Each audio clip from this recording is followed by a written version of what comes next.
Hey everyone, it's Justin Michael, and I have something a little different for you today. I have a fellow by the name of James. He has a YouTube channel called Young to Live By. He's going to come on my channel and talk about Carl Jung and the tarot. And so I thought it would be great. It's sort of a big topic for me and something I've wanted to talk about for a while. But, I thought maybe having somebody a little more experienced with Jung, would be nice to come on to sort of hash out these little nuances that I've picked up. So yeah, and I was a little nervous about the interview, and but I did the best I could do. It was just a little gut wrenching because I've never done anything like this before. And also, I must apologize about the video quality. I had to film this from my desktop, and my webcam is not the greatest. Plus, I had Steven behind me working from home, so it was all a bit tricky, but anyway, I hope you enjoyed the video. This will count as my there's something going around a hashtag started by Moonbaby, hashtag Why Tarot, and I thought this would be a pretty good response to that. So with James from Young to Live By. He has a channel dedicated to Carl Jung, and he's chatting with me from Manchester, England today. So we're going to talk about the tarot. And yeah, I just figured we would just have a chat and just kind of see where it goes. So um, how familiar are you with tarot in general? Well, I have this little thing next to me, which, Right, of course, your good self sent to me. right, I'm familiar with the tarot. I've played around with the tarot quite a few times. I know the general idea of how you can use it in terms of a more therapeutic scenario and things like that. But you seem someone who's more generally, I guess, interested is one of your passions, from what I can tell from your channel. You've got loads of different decks. You're always playing right. around with these things. It seems more of a passion for you, I guess. Yes, exactly. Yeah, I mean, I guess I'll just tell you why I'm interested in tarot. Yeah. So, when I was a kid, one of my earliest memories, um, uh, my stepfather was an artist down in South Street, Philadelphia. And I walked into the store. It was called Garland of Letters, it's still there to this day. I still go in there from time to time.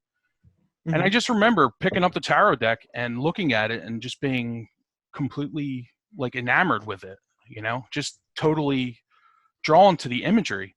And I Hmm. had no idea what it was. So I begged my stepfather to get it for me. And about 2 weeks later, he did.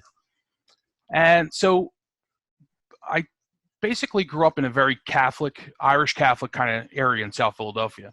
And Hmm. I brought the deck to school with me to show all my friends. And, I just thought that they were just like magical, they were just this like very mysterious kind of thing that I was just drawn to. And I had no idea why. Hmm. And, basically, it got back to one of my friend's parents, was my best friend's parents, that I had the deck.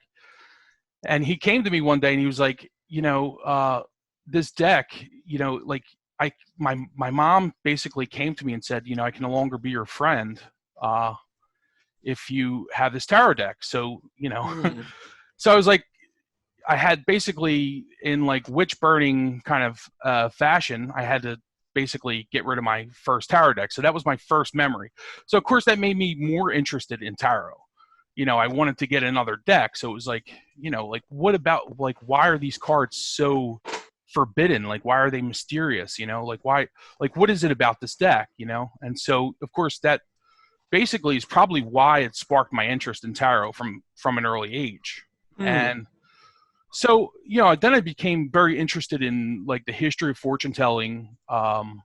You know, I got into Paul Hewson and Rachel Pollack. These are basically authors of tarot. And so Mhm. I became very interested, and I started working with them, and I've just noticed all these you know cool things about the unconscious that sort of Mhm. manifest themselves with these cards. And so I don't really know much about Carl Jung. I've studied Carl Jung only as of recently, probably like the Okay. last year. So I read let's see, Man and His Symbols, which Good book. Good book. yes, Very good place to which I start as well. yes, I found so I got the whole idea of the collective unconscious, and archetypes and things like that. And basically that's what these cards are. I feel like, these are pretty much archetypes. You have like you have the fool, which is like the classic wanderer, the trickster kind of thing. Yep. And you have the magician, which also plays into the trickster. Then you have the high priestess. They're a very fun thing to be with, to be completely honest with you. They're an entertaining thing, and I think you pointed out why. You said they were magical. There's something about them that draws your attention to them. And as more of a clinical version of a psychologist, of course, I wouldn't say they are actually magical, but they kind of are in a way, aren't they? They kind of draw you to them. And so those images that you were saying, saying that these are the archetypes, they're powerful images, and they will resonate. Now, one of the things that you can do is the way somebody uses tarot reveals more about themselves than it does necessarily about the person they're doing tarot to, if you see what I mean. Yeah. So from a psychological perspective, let's say we're doing a bit of tarot right now, and we pull out, say, I don't know. You can tell me what this card is, because I'm not familiar with the pictures on these ones just yet. Would this be this Six of Wands? Yeah, it's a Six of Wands. So yeah. Okay, so if I pulled this card randomly, what would you say about that particular card? Six what is comes to mind? Six is basically harmony. So in the tarot deck, you have 22 major arcana cards, which are the major archetypes of the deck, and then you have the minor arcana, which is 56 cards. It's basically the same as a playing card deck, except that you have 4 less cards. There aren't knights in a playing card deck. So, you have 3 court cards instead of 4. That's the only difference. So spades corresponds with swords, clubs corresponds with wands, diamonds corresponds with coins, and so forth, and cups, hearts. So basically the idea of tarot is sort of as like a fortune-telling, kind of old fortune-telling sort of method, is that wands corresponds with the element of fire. And fire has to do with action, has to do with in Kabbalah, it's like yod, like the spark that created the universe, like the logos kind of, where it's like where it's like sort of the spark that created the universe. So it could be passion, it could be action, but I think of it mostly as like things to do. So the Six of Wands for me is something, usually 6 is harmony. It's 3 times 3, so it's like, there are different ways to approach it. And so you have 2 different types. You have that, which is this is called a pip deck. Okay. So you have to be really good with numerology for a pip deck. And that's something you would have to work with. And every pip deck is different. And you would basically just look at the number, and you would associate that number with your understanding of the number 6. And then you would basically go, go with, whatever you're feeling about the number. Like, for instance, 6, 7 is probably... That's it. That's exactly what I was going to say, what you're feeling about it. So it's not like it's random, which I definitely wouldn't say that. It's definitely not random. But what it does is your unconscious is alive, and it's looking for things to project into. Right. So these are such potent images, as you've rightly pointed out. They go back a really long way. The numbers are potent. The colors are potent. So the unconscious sees them and goes, bing. And it projects something onto the cards. Exactly. So they're basically just a way of amplifying what's in the back of your mind. So you can use them in a therapeutic scenario, for example. At least I personally haven't, but you can do. They're not useful to necessarily cure people of things, but they're useful to activate the unconscious. It's a way of, it excites you, it brings you in, it almost turns your life into like a hook, a mythic thing. Exactly right. It's a hook. It's for projecting basically your unconscious. I mean, that's basically what I was going to get at. So I'm reading this book. It's called Jung and the Tarot, and it's by Sally Nichols, and very interesting book. And so this is sort of what got me interested in Jung, but aside from that, there are there's only one tarot deck, right? Essentially there's one major arcana, but there are many different variations of that tarot. So, you have the mystical dream tarot, which is another one, which is, it's got like a very kind of Jungian kind of, they mentioned Carl Jung. There's the alchemical visions. There's a lot of different themes. And so that's basically what got me interested and sort of wanted to talk to you about it. And I've been like into your channel for a long time. You're a very intelligent guy. And I really enjoy listening, and I learned so much from you as far as Thank you. my research with Carl Jung. But that's basically what Sally Nichols says. She says, they're projection holders. They're sort of hooks for your unconscious. But I do believe also, and so I have, in my own experience, I sort of view tarot as like a hobby, and I love fortune telling. I love the history of fortune telling.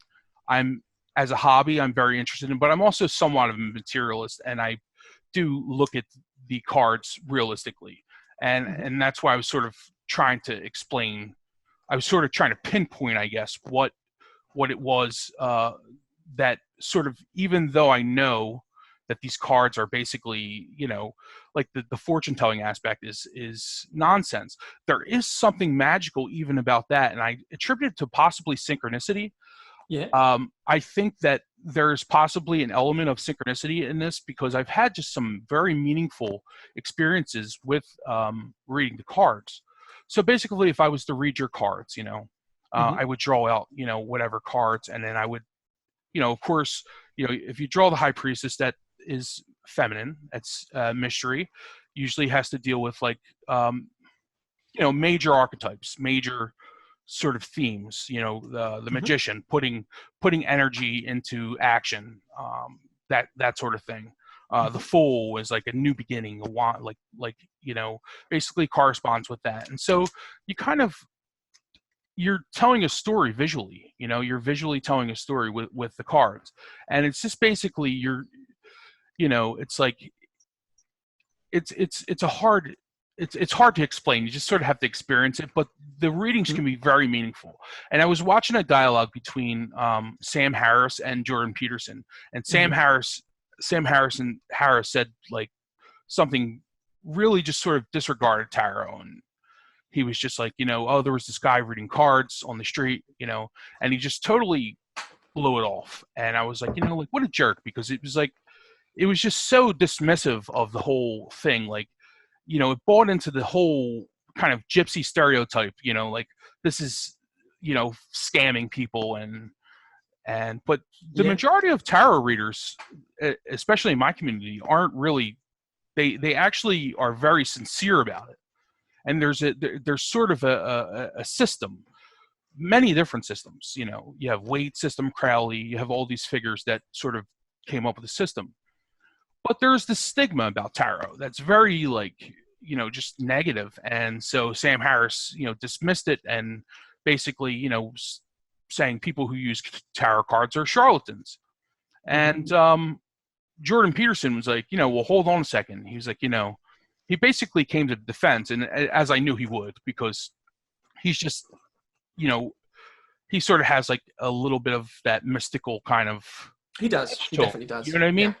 And so where Sam Harris is like very materialist and just, it's like there's no fun there. You know what I mean? It's like so I guess with me, with tarot, it's like I'm always flirting with that sort of line. Like, like I know it's possibly like a lot of it is just random and nonsense. But then you come into that like really, you come across a really sincere kind of moment where it just, you just know, like, it's like a synchronicity, something, it like speaks to you, and I've worked out serious emotional issues that I've had myself, about my past, about my father, about things that happened in my childhood, to where, I've gotten readings and really thought out, like, like it brought me back to a memory, of being a child or whatever. And it's definitely, the whole interest in tarot has definitely made me a more thoughtful person, where I basically just, I think about these things. Like I wouldn't be researching Carl Jung if it wasn't for the tarot. You know what I mean? Like I wouldn't be. It's a very personal journey for you, it sounds like. Exactly. So I wanted to, I guess, have a conversation with you about it. I apologize, I'm a little nervous, and it took me a minute to kind of get into it. I've never done anything like this, like interviewing somebody on video, So Don't worry about it would have it, been a Jake. You're lot absolutely easier fine. if I was like writing or you know, I had it more plain. I was just like, you know, I'm just gonna wing it, and then I got on here and I was like, ooh, you know, it was just Of course. I perfect. tended So, to wing a lot of my older podcasts as well. On yeah, the Sam Harris, Jordan Peterson thing, like Sam Harris, he has a lot of cultural and social capital. He has followers basically on Twitter, on yeah, email, on everything else. But he's not an authority on everything that he wants to speak about. So obviously the tarot view is an important thing and it's part of your own personal journey. And so that's absolutely fine. And so Sam Harris's opinion is, well, who cares, right? right. It really doesn't matter. Oh yeah, Now, of course, when it comes to, you know, that's the general take I was saying earlier about the tarot, is the unconscious from a Jungian perspective is essentially alive. So the more materialistic, in a traditional sense, way of looking at the world is there isn't really an unconscious. The unconscious is basically just hunger, sleep, thirst, you know, standard drives. But Carl Jung and depth psychology and subsequent depth psychologists have gone, no, these things are actually alive. You have things called complexes, which are split-offs from your own ego, and they can actually manipulate you into doing certain things, usually not very pleasant things. Of course, the archetypes have their own way in which they are manifested. They're essentially sentient things. And so when something like this comes along with very, very, very potent imagery to it, of course, what's going to happen is it's not going to be random. That's the whole idea, right? right. And if you say that you've come to discover things about your own father, for example, or your own memories, it's because the unconscious wants you as part of your own personal myth to realize these things. And so it's waiting for the perfect opportunity with which to reveal it to you. And it just so happens that you trust tarot. And so the unconscious knows you trust tarot. And the nature of tarot as such means that it's going to resonate with you. That would basically be the depth psychology stance. When it comes to stuff like synchronicities, there's nothing in particular special about tarot when it comes to synchronicities.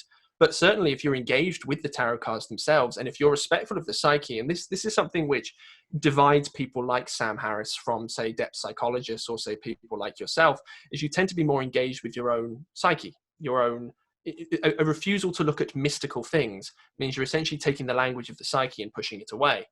Essentially, you're going, Yeah, I am just a floating head. I am just rational. So if you do engage with the psyche properly, really properly, synchronous things will start to take place. Things which can only be described as paranormal do start to take place. And that's perfectly fine. I mean, might not have an explanation for these things. So Doesn't mean that it's literally God or anything like that, but it's like, let's engage with the journey properly rather than throwing things away. There's a perfectly reasonable explanation for all of it, and it's useful. That's the point. yeah, I think that's brilliant. Actually, so as far as synchronicity, like what are some, you know, if you wouldn't mind, like, would you mind sharing like a personal synchronicity that you had like recently, or is it something that, you know, something that you wouldn't mind sharing, basically? Well, I can share two things with you. I've shared these both with my audience, but your audience might find them interesting. So I have a thing with white feathers, as do several other people. So when my late aunt passed away, it was just 2016 or so, her daughter had a blog called Pennies and Feathers. So there was a big association between pennies and feathers. And when my aunt passed away, so her mum, my cousin started seeing pennies all over the place and feathers all over the place. And I was a proper atheist at this point, like 4 years ago. I was like, it's nonsense, it's nonsense, it's nonsense. And so I'd be walking around and I'd see a white feather and go, I see what you're trying to do, psyche. You're trying to trick me into thinking this is real, right? But I had a few encounters with white feathers that I cannot explain. I had one where a white feather came down from the ceiling. And this is while I'm in a certain emotional mood, by the way. So if I'm down or if I'm happy, it's almost a sign to go, you're okay. I'm watching out for you. That's the sign. I had one that came down from the ceiling and just landed on the floor inside with the doors closed. Right. I had one where I was walking by Canterbury Cathedral. I was looking at the cathedral. I was smiling. I'm like, everything's going to be okay. And a feather shot past my left shoulder and went sprinkling around, flying around, and it landed on the ground. And I went up to it and it was gone, completely gone. There's nowhere else it could have gone. I had one literally the other day. One of my friends came up. He was sitting on the sofa. We were chatting. It was a really in-depth, proper psyche conversation. Yeah. And he stood up, and underneath him was a white feather. Wow. And so I seem to have a thing with white feathers. Yeah. But and another thing which was more paranormal than synchronous, we recently released the Shadow Integration Manual on the channel. My partner Steve wrote it, and so we were excited to get it out to people. We tested it. It was all ready for launch. You know, you click this link, you get to download it. And the link didn't work for everybody else. We're like, oh, this is kind of awkward. You know, we released the podcast. People can't access the manual. Okay, fine. Suddenly all of Steve's equipment starts messing up. He can't type on WhatsApp anymore. He can't access YouTube anymore. All equipment on his end fails. Then all of the equipment on my end fails. I can't access WhatsApp. I can't access Discord to get into the Discord and actually troubleshoot things. It doesn't work at all. Steve's trying to type to me and his words are going backwards across. Wow. He's typing backwards. And we're like, what the hell is this? And then I go and I sit with Jane, my fiance, and we both hear a disembodied voice coming out of nowhere. We both heard it. We didn't know what it said. It was just like this manly voice. My dog started freaking out. He was barking out the window, woof, woof, woof, and there was nothing out there. And this was when we were releasing the Shadow Integration Manual. Wow. So essentially what was happening was, and this is how I interpreted it and how it got it to stop, because it went on for a long time, was I need to integrate the current contents of my shadow because I've been running from it for too long. Wow. So things like this do happen, and they are absolutely. Real. I actually had a similar experience with Synchronicity recently. So it had to do with broken glass, actually. So I had a glass jug in the back of my truck, and I'm sort of doing something, and I pull up in front of my house. I live in the suburbs of Philly. And so I basically pull up in front of my house, and I open the back door, and this glass jug falls out and hits the concrete like really hard, but doesn't break. So I'm like, that's insane. Like, it should have broke, by all, by every measure of rationality, And so the very next day I pull up in front of the house again, and a different glass container, I never have glass, falls out of the back and hits the concrete and doesn't break. So I'm like, this is really, really strange. I'm like, two glass jugs fall out in the same place. And I'm like, this has to mean something. As I'm walking up the steps, I put the key in my door. I open the door. I hear busted glass. And my partner, Steve, his finger's bleeding. He just cut his finger on the shelf. And it was like as if like everything sort of stopped for a moment, like my luck or fate or whatever you call it, sort of paused for a moment and then released and broke. It was like, my luck built up, or my bad luck sort of, or whatever, karma, whatever you want to call it, built up and then released at that one moment. And it was like, this has to mean something, And so I was thinking about it. And the very next day I got a phone call from my partner's grandmother's, and my parish priest passed away. It was like a sort of a very strange friendship I had with this man. He was a Monsignor, actually, and just passed away. Father Corley's his name was. And he was like my spiritual mentor as far as like my Christian faith. So, it was just like, I don't know what the synchronicity had to do with that. It was almost like something really significant in your life happened. This is as far as I could figure. Something really significant in your life. This man meant a lot to you. And like something significant that happened, and it was like a glitch or some kind of thing, like maybe, I don't know, warning me, or just maybe they're not related, possibly, but it just seemed, the timing of it just seemed so strange. Yeah. But I always find that I have these weird experiences around the full moon. Like, which you'll probably think I'm nuts, but it just always around like that was the full moon in Pisces, and I had very similar experience around the full moon. I think it was in Capricorn, or it was the last full moon. I just like, not something I put much thought into. I just noticed it. I was like, these things always happen around. I start seeing 11:11 like every night at the same time on my phone. Yeah. Like I'll look at, obviously it's at the same time every night if I'm looking at 11:11. But I just like whip out my phone and look at it, it'll be 11:11, and I started screenshotting the 11:11. But it's just very strange. There are things that you just can't really explain rationally, and nobody understands what they are, but there are some strange things, and people like Sam Harris, I don't think they get that. They don't really pay much attention to that, but there's sort of a deeper, it's subtle, and it's not, I guess not everybody gets it, but I don't know. Yeah. Well, on the astrology thing, I did get into astrology for a while as like an investigator to see what was going on. I did my birth chart. My birth chart taught me an awful lot about myself. I spent a long time doing it properly.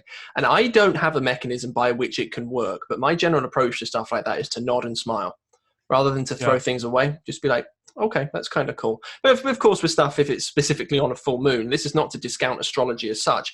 There could be cases of auto-suggestion involved in stuff like that, where you're, and this doesn't mean that it's fake either. No. It means that you're reinforcing it yourself. So when you notice the fact that, for example, it's a full moon, you're like, oh my God, it's real.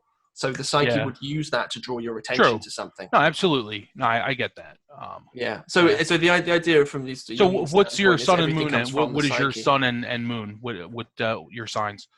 Sun is in Leo in the 7th house. I knew you were a Leo. I just knew it. What did you? Early August or are you like what? August 6th? No, about 2 weeks earlier than that. Okay. All right. So I don't know how close to. No, I had the weird feeling to say he's probably a Leo when you said that. Well, my rising sign is in Capricorn, which makes sense to me as well. But my moon sign is in Scorpio in the 10th house, I think. I think, from memory. I find that the sun and the moon are the two that interest me the most about mine. I'm a double Pisces, so I have Pisces moon and sun. Mm-hmm. And so I feel that Pisces are very intuitive a lot of times in certain types of ways.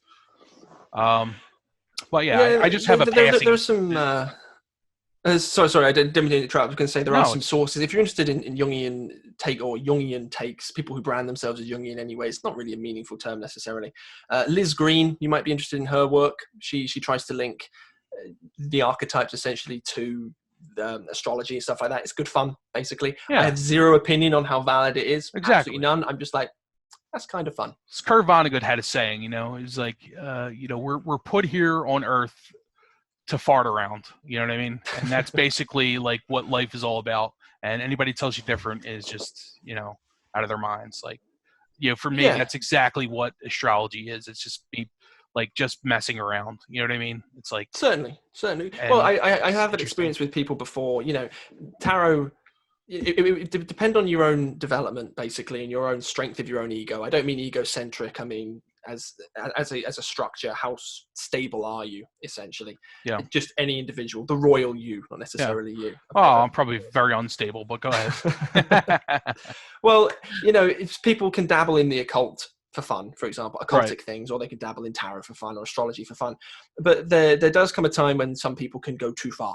So it can be a really good thing if it's a containing vessel for your own ego, and it gives you a way to make sense of yourself so that the unconscious contents don't come penetrate you and start playing with you, essentially. Or it could be a bad thing where if you're sitting there constantly obsessively doing tarot, or you're obsessively looking at the stars and everything else, then it's your complexes essentially stopping you moving on and relating properly in the real world. Because of course, the way a human being, evolutionarily speaking, is meant to evolve over the course of their lifespan as it unfolds is, of course, to break away from parents and then relate to another partner, and then actually go ahead and release what we call in Young to Live By, the genomic self. Who you are is anticipated at the beginning of your life. There is a telos element. There's a purpose that's calling you forth from the future as you release yourself. So if someone's there obsessively looking over these things, and it's not necessarily a good thing, I have to put out there as kind of a clinical disclaimer, I guess. But I agree with you on the whole. If it's something that's entertaining and it's meaningful, that's the point. And that's the whole point of synchronicity as well. It's not meant to be taken, and Jung never intended it to be like this, a woo-woo sign from the divine. And necessarily it's like your psyche thinks that something is really meaningful, and that's good enough. That's what matters, and someone like Sam Harris doesn't understand something like that. No, I get it. He's not. Sometimes it is woo-woo though. You know what I mean? It's like for me anyway. I mean, personally, like I understand from your, as far as a scientist, your position. But for me, sometimes it is, these synchronicities are woo-woo. That's exactly what they are. Because it's just like, that's the whole point. It's like it happens, and it's like it's a meaningful coincidence at the right time. And it's like, whoa, like it gets it for me. It's like it's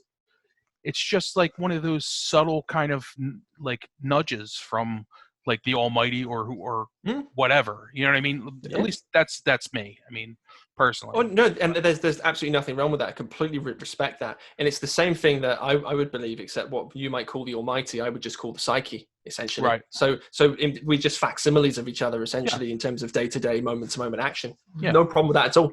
Yeah. By the way, my term for God changes constantly. I mean, I don't have a specific term. It's just I could totally relate to that. You know, just whatever that force is, whatever that energy is. Certainly. But yeah, psyche, very interesting stuff. I was watching an interview with Carl Jung on BBC. What was that, like in the 50s, the late 50s? Oh, Ever see that BBC interview? And I was just, I just was very intrigued with the first couple of questions, and actually almost how they corresponded with the tarot. So I was watching it, and I was like, well, and he basically stuck his hand, looking for my tarot deck. He basically stuck his so, the reporter begins to ask him questions, and, he's like, when is your first moment of consciousness? Like when do you remember your first moment of consciousness? And he said, well, I stepped out of a fog, and he said, and it came to me. I was he knew exactly how old he was. He was 11 years old. And he was like, I have this, this moment of realization. I was in a fog, and then I step out of the fog. And he thought, I am, like I am. And I thought, like, well, like what a just very precise answer. Like, he didn't have to think about it. He knew exactly. Like, if you asked me what my first moment of consciousness was, I don't think I would have to really think about it. But for him, he knew the exact moment to where he was like, I stepped out of a fog and I thought, I am. And before that, I was in a fog. And I had the exact same thing, by the way, but carry on. Yeah, and then so I thought of this, which is the Ace of Swords, which is basically like a hand coming out of a cloud. And the number 1 basically is I am. I mean, it's basically I am. 2 is the number 2 is us. The number 3 is we, right? Or like whatever. Like it's like mother, father, child. 4 is like sort of like that. And then he got into, basically got into his childhood. And that's the first several cards in the tarot deck where you have the Fool, which is the Wanderer, right? So we already talked about that. This is, by the way, the Rider-Waite-Smith deck. This is A.E. Waite, like 1909. This is the deck that you'll see mostly in America. In Europe, they like the older style, especially in France. They like this, like, sort of almost looks like a game card. But and so then you have the Magician, right? But the very first couple of cards, you have the Mother, which is the Empress, and that deals specifically with the mother. And then you have the Father, right? Yeah. So, and then you have the Hierophant, right, which is like religious education, your religion, your sort of upbringing. And so Sally Nichols, in her book, she breaks the major arcana. There are 22 major arcana cards. She breaks them up into groups of 7. And so the first 7 cards are basically she refers to as the realm of the gods, basically like your early childhood kind of influences. You know what I mean? It's like mother, father, priest, wise old man, kind of, but in an institutional setting. And then the Lovers is card 6, right? So this is like where the ego begins to develop, because this is like your first sort of moment that you sort of establish your independence from your parents. You fall in love, right? And so that's like very much like breaks away from your, the influence of your parents up until that moment. So we call this the fool's journey or the hero's journey. It's like something like Joseph Campbell called like the hero's journey. And so then card 7 is the Chariot, which is basically now you have a young king in a chariot, and so he gets his wheels, and like he becomes like a young king. Now he's like, this is him as an adult sort of starting his journey, going into.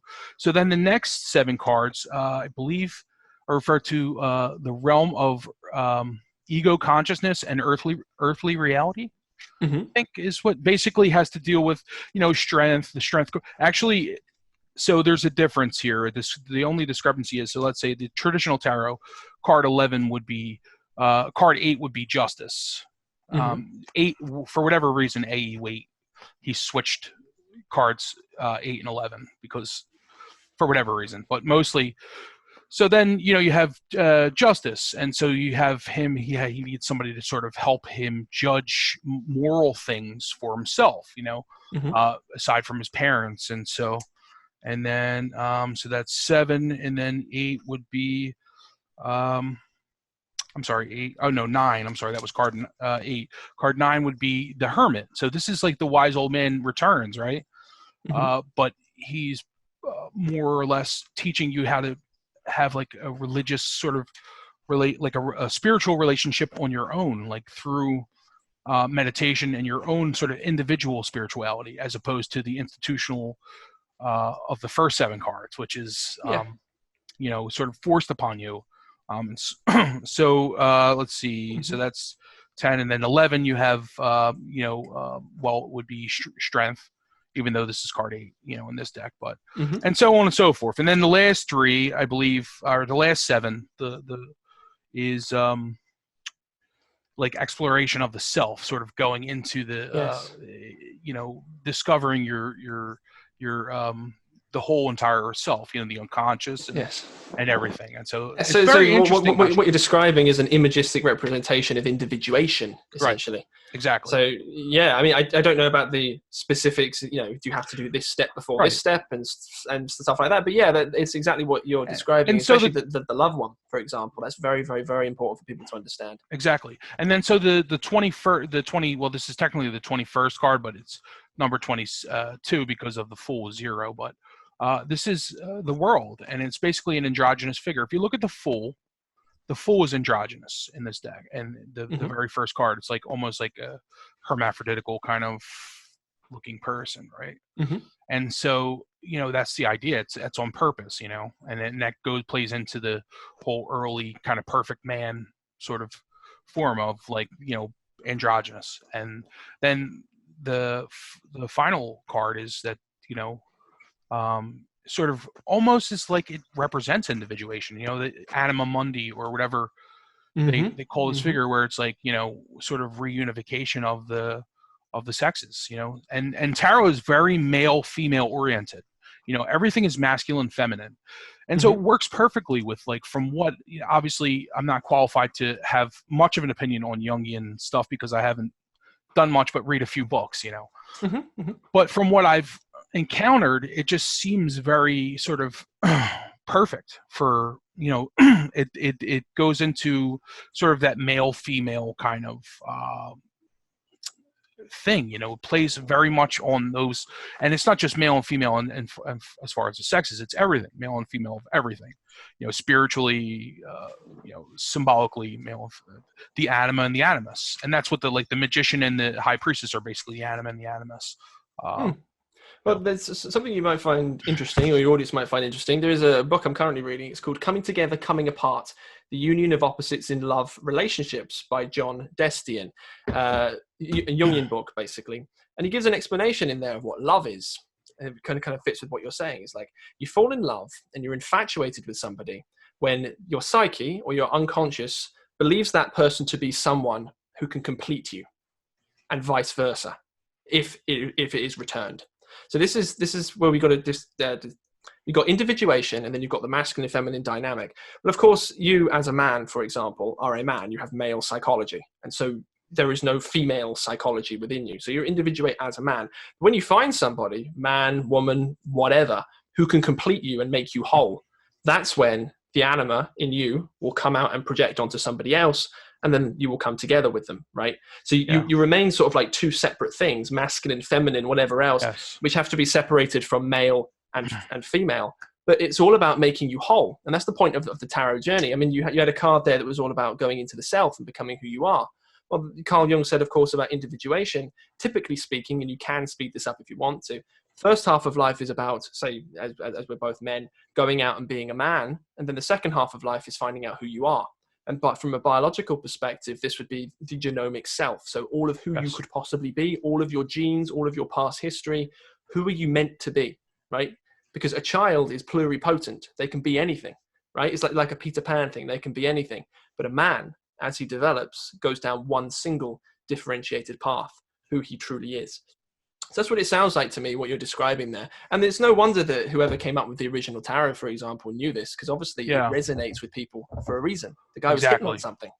Yeah, and so the whole thing about the history of tarot is very shady. I mean, like there were all these, the early guys like Jean-Baptiste Alliette, they called him Itella. He just reversed his name to call himself Itella. He was a bit of a charlatan and an early fortune teller, and he had a theory that it came from Egypt, which in those days everything was Egypt. It's like was this infatuation with Egypt, and it was before the Rosetta Stone, so it was before like all the stuff was sort of translated. It was a very mysterious kind of thing, where the hieroglyphs of Egypt were thought to have some kind of secret meaning or like secret of it held the secret of life.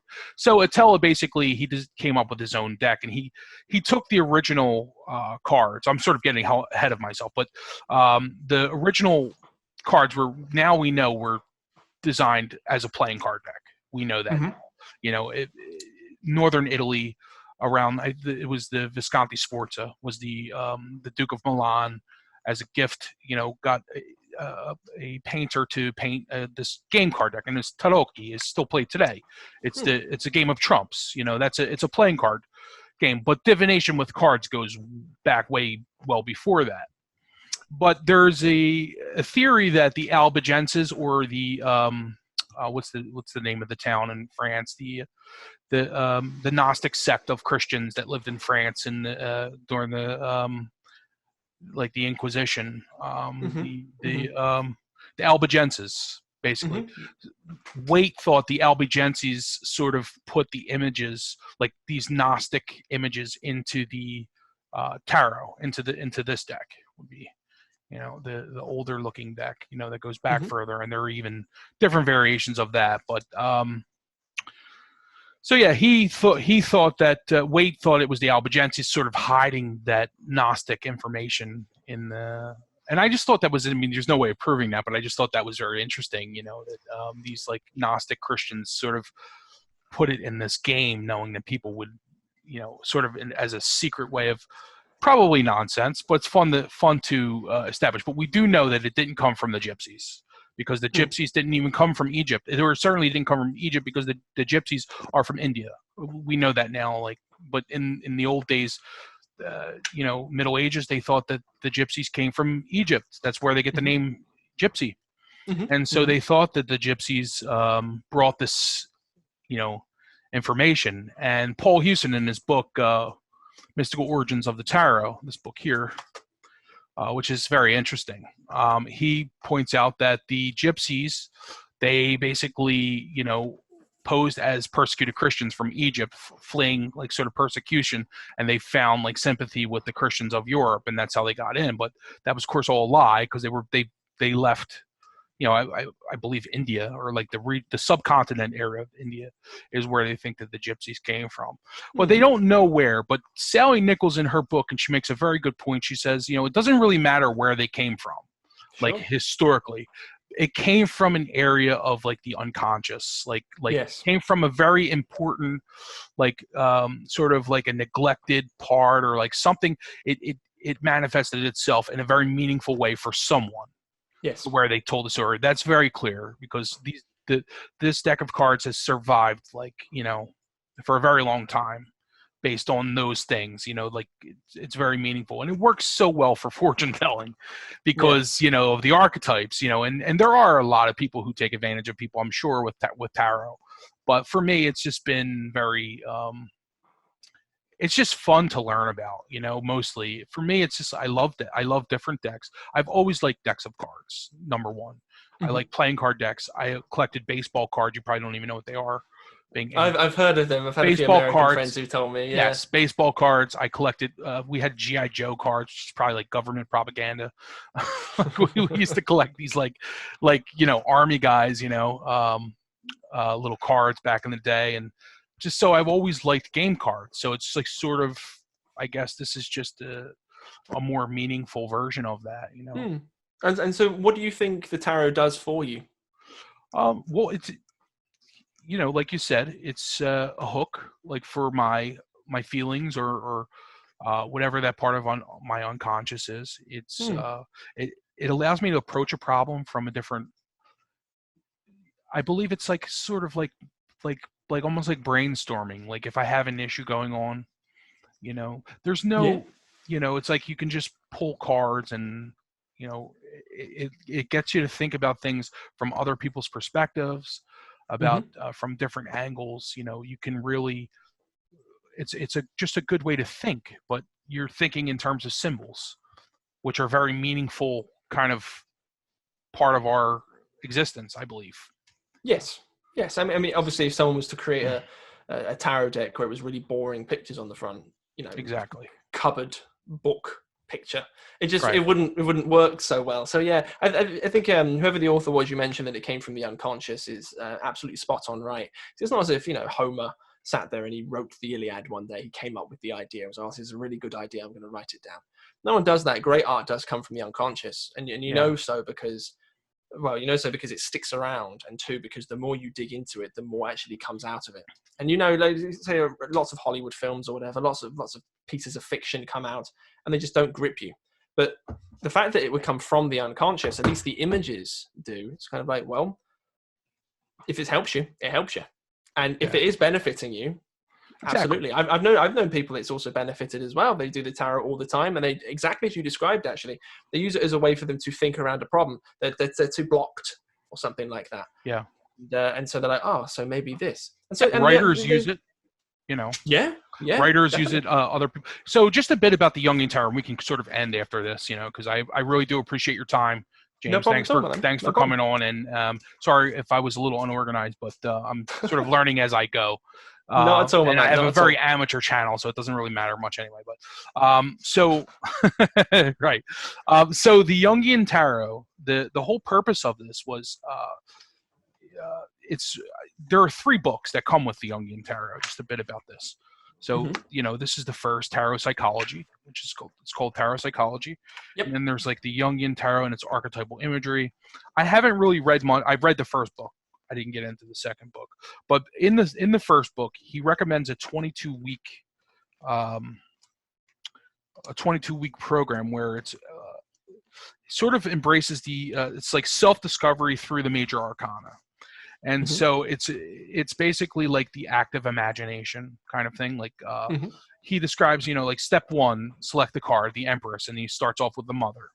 And then step 2 is to sit quietly in the chair, either holding the card or with it propped up. After a few moments of intense concentration on the image, close your eyes and attempt to see the figure as an inner landscape.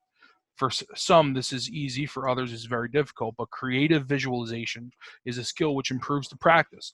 Those who find it difficult, see initially or should not strain. And it goes on about like, but basically, so this 22-week thing is all about the like sort of stepping into the picture and approaching the mother. That would be active imagination, yeah, and then approaching the mother and sort of seeing what she says, and it's sort of like dream analysis or whatever, you know, it's like that kind of things, like, you know, to work in that way. So I thought I would share that with you, and I could I'll actually send you a copy of this eventually. This one book, I'll send it to you as thank you. Just so you have it, you know what I mean. But it's really on just active imagination quickly. Lots of people tend to do active imagination wrong. It's not taking anything away. It's like just a way of going, let's do it properly, basically. There's a difference between active imagination and purely just daydreaming. You know, you're doing active imagination if things appear spontaneously. And the easiest way to do it is to properly get yourself into a state where you're really, really, really relaxed. If you know how to, of course, you can get into something called a trance state, essentially, and you can just run with the images that come to mind.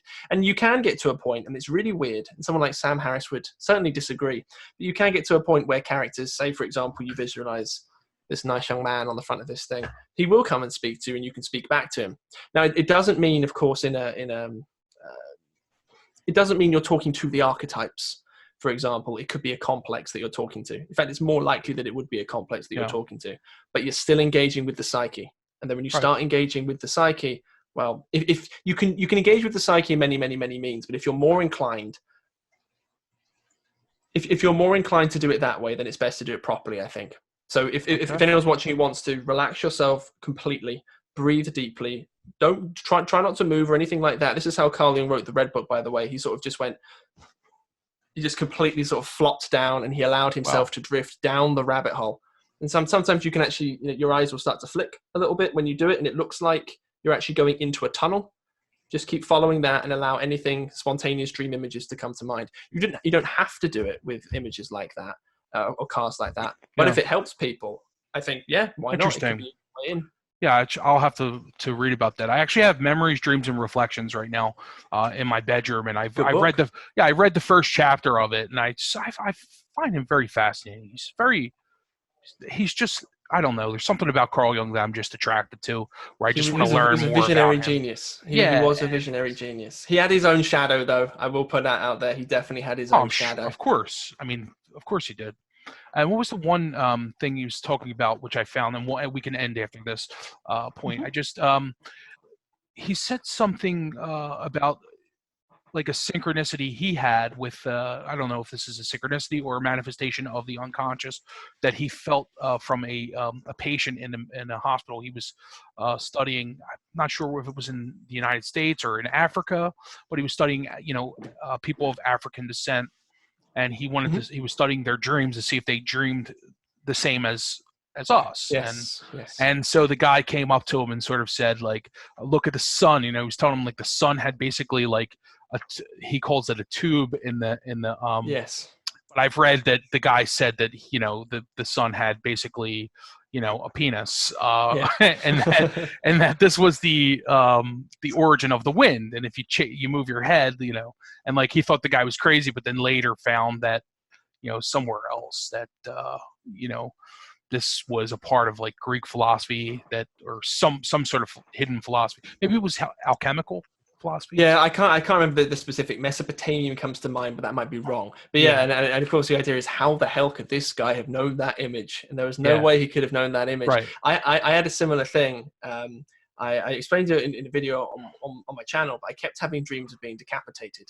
Kept doing it, including one of them. I had John Cleese being decapitated. John Cleese, to me, the old English Monty Python guy. Yeah. He is, to me, he's a knight from the Holy Grail. Okay, so a knight being decapitated.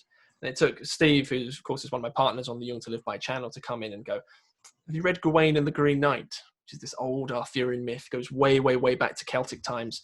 I'm like, no, I haven't. And he's like, you're actually dreaming about an ancient Celtic motif, which is probably way older than that. So because I am of Irish and Welsh descent, where these things come from, those images remain in the collective unconscious. That, of course, is the idea. So anyone watching, the collective unconscious would be that part of the psyche, which would, of course, be psychobiology as such, that we all share. Yeah. We all share a common evolutionary path. Definitely. So we don't just share hands and feet. We share a language and a substructure of the psyche right down at the genetic And this level. is where like Freud and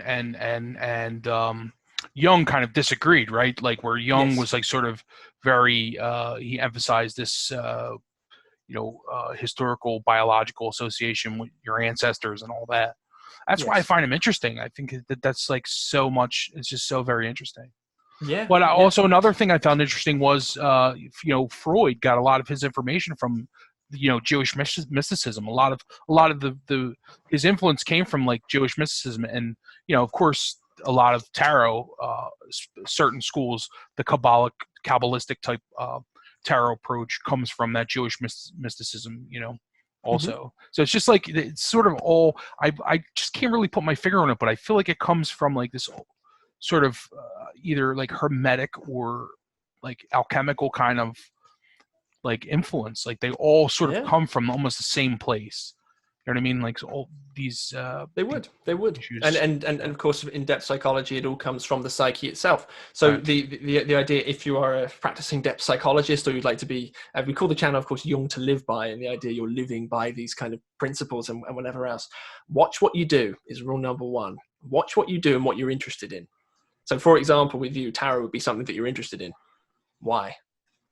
So for example, if you start watching a movie and I really love this movie. Why do I really like this movie? I just keep wanting to go back and watch it and watch it and watch it. Why? What is the psyche trying to tell you? Yeah. Because your attention and your biology, you know, there's of course Justin in there, but there's Justin number 2. If you've read Memories, Dreams, There's probably at Reflections, least you know, 5 in there. 5 well, or 6. well, I'm just kidding. well, you would just say you've got this bigger structure within your own psychobiology. It's also got control of you. It's not a malevolent thing per se. It's just unto itself, and it will try and draw your attention to things. So that's something to bear in mind. I had this dream the other night, and I know we could really end after this, but I had this dream the other night, and my cards were actually dealing themselves. Mm-hmm. Like I came into a room and there was just a floating tarot deck, like just floating there, you know, and it was just shooting cards out, and I was like really afraid, and I was like, holy shit, like, you know, like what have I got myself into, you know, kind of thing. And I started asking it questions, like, because I wanted to establish whether it was good or bad. You know, is this an evil spirit or is this a good spirit? And I don't remember all the details of it, but I just know I established that it was indifferent. It didn't, but it was full of information. And it kept showing me there was no talking, there was no dialogue. It was just tarot symbolism, you know, numbers and archetypes. And that was the dream. It was very strange. Well, I could give, you know, general ideas of what the dream might mean, but the thing with dream, and this is why, for example, dream books and whatever else, I wouldn't recommend people buy into those things, because they miss out who you are at the end of the day. And your psyche, it's a collective, you know, it's got this collective element, everything else. So you might bring up, say, ancient Egyptian mythology without having any interest in ancient Egypt. Well, where the hell's that coming from? Why? And also have personal elements too. So you'll have, you know, why specifically the tarot, you know, what was the lighting like in that particular dream? What were the colors like? Why were you scared of it? You know, it could be an immediate interpretation, could be, because what dreams do typically is they give you another side to what you're doing in your daily waking life. They usually compensate. They can also complement as well, but they compensate for what you're doing. You know, here's what you're missing. It could be a case of you're giving the cards too much power. You need to take some of the power back. I don't know. But we obviously we'd have to sit and have a conversation about it. No, but I think that's helpful. I think because I was very I was afraid of like what did I get myself into kind of thing, like you know, like I was warned that this was a bad practice, and I'm like, you know, it's like, now look what I've done. My cards are possessed by a demon or something. I don't know. Yeah. And that's no good, is it? You don't want your cards possessed by a demon. No. It's this like very strange dream. But then but it wasn't that, because I established that it wasn't a malevolent force. It was something that was indifferent, that really wasn't good or bad. It was like just information. Okay. So, I don't. Well, there'd be reasons to explore, which would be more of like a personal thing necessarily. But those are just the general ideas. If people watching, of course, if you have dreams, it's the psyche trying to give you another way of looking at things. Or if you've got the right attitude to life, it'll be like, good job, champ, basically. Yeah, man. So it's good. And it takes a long time before you can actually start interpreting things properly. I still get things wrong all the time. But it's okay. And if you get a dream wrong, generally the psyche will forgive you, usually speaking. And then you'll get another dream that comes along the next night, and then it's just all part of it. Like you with your tarot. If you're trying to live a life that's more meaningful and more introspective, you are trying to individuate. It's just authenticity. You know, listen to the psyche, engage with things, wonder why you do the things that you do, and everything, generally speaking, should go down the right path. Excellent. James from Young to Live By. I appreciate it, man. Visit James's his YouTube channel. Very interesting. And I just want to thank you from the bottom of my heart for taking out the time to come on my little channel and talk about this big topic. No problem at all, Justin. I really enjoyed it. Be safe, man. Watch yourself. Take care of yourself. Be well. You too. Bye-bye. You too. Bye-bye.